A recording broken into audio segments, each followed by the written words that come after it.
Cleopatra VII. The name alone glitters like gold in our collective memory. For over 2,000 years, she has stood as the ultimate symbol of seduction, intelligence, and political mastery.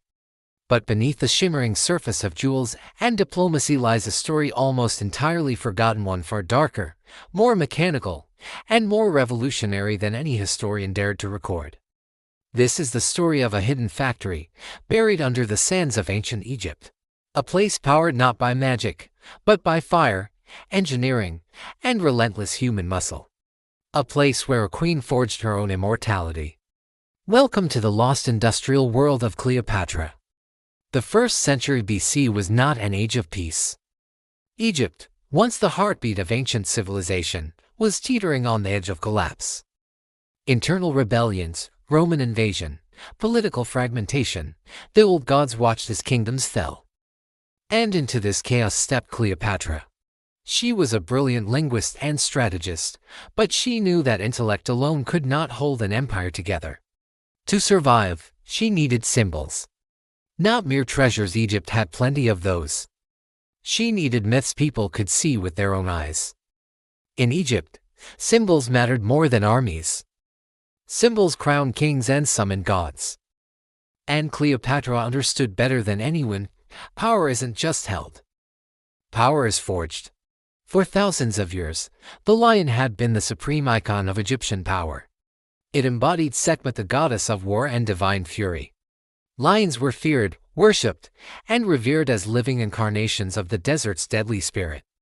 Wearing a lion skin wasn't fashion, it was a divine proclamation.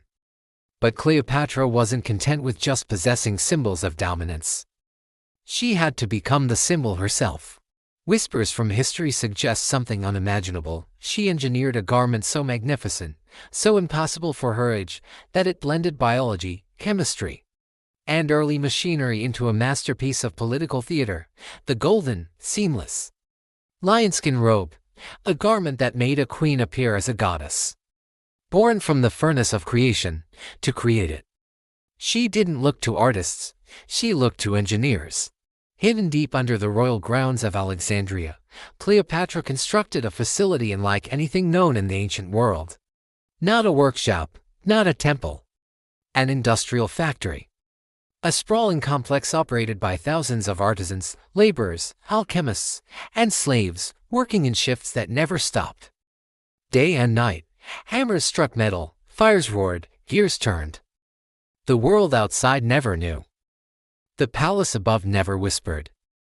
But below, the heat never cooled. Egypt already had engineers capable of building complex automata and hydraulic devices, but this factory was something else.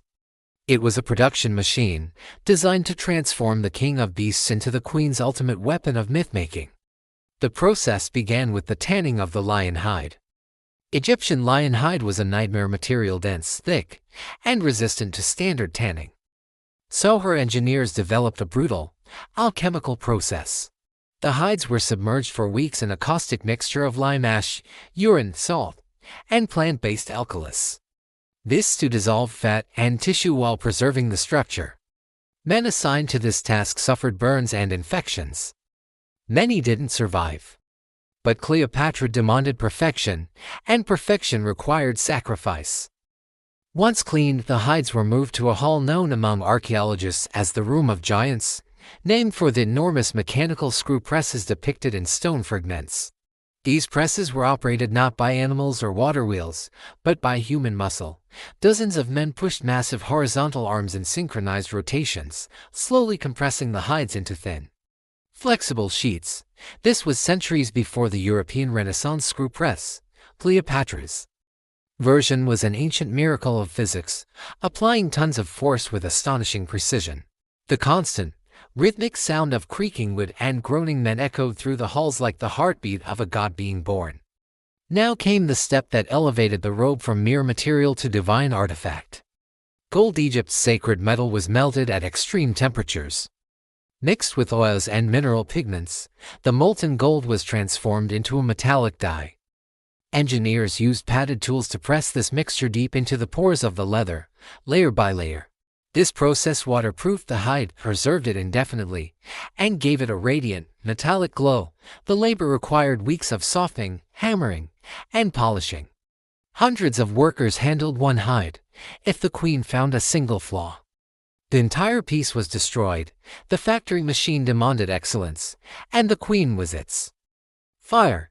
Even the lion's mane underwent its own ritual. Treated with oils, pressed in small molds, and reinforced with gold dust, it was spun into a thread as strong as steel yet soft as silk. These threads formed the symbolic highlights of the garment, each strand representing a divine solar ray. This alone took thousands of hours. But the final step was the most advanced. In a chamber called the Hall of Fire, artisans welded the leather pieces together. This wasn't stitching. Using heated bronze needles, they thermally bonded the leather, creating a garment with no seams, no joints, no visible assembly. Something that looked impossible. The robe appeared not made by human hands, but born from the sun itself. When she emerged wearing it, the entire court froze. She glowed like sacred fire. The lion's power and the desert's fury swirled around her like an aura. She was not just Cleopatra. She was Sekhmet reborn. Why go to such extremes for one garment? Because Cleopatra understood that symbols control perception. Perception controls loyalty. And loyalty controls kingdoms. This robe was her throne, her army, her propaganda. When she stood before Roman generals, men who conquered continents, they approached her with awe. A leader who could command thousands, manipulate fire, and forge gold into skin was no ordinary ruler. She was something to fear, something to follow. After Cleopatra's suicide and the Roman annexation of Egypt, the secret factory was dismantled. Slaves were sold, engineers vanished, machines were melted down. Rome had no desire for a myth larger than its own. No official record mentions Cleopatra's factory. But history whispers through the ruins. Archaeologists have discovered stone carvings of giant presses, fragments of metallic-coated leather, broken furnaces, and inscriptions referencing the Room of Lions.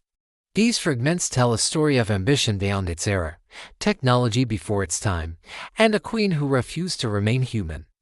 More than armies or alliances, Cleopatra left behind a legacy built on manufactured mythology. She forged her divinity not in temples, but in industry and engineering. She harnessed fire, metal beasts, and human labor to create an image that transcended mortality. Her lionskin robe was a political weapon, a technological marvel, and an immortal legend. The factory may be forgotten, the machine silent, but the myth remains, and myths are stronger than stone. Cleopatra didn't wait for history to remember her, she forced history to forge her. Thanks for watching. If you enjoyed this journey into the hidden history of the ancient world, be sure to like, subscribe, and hit that notification bell for more stories that time forgot.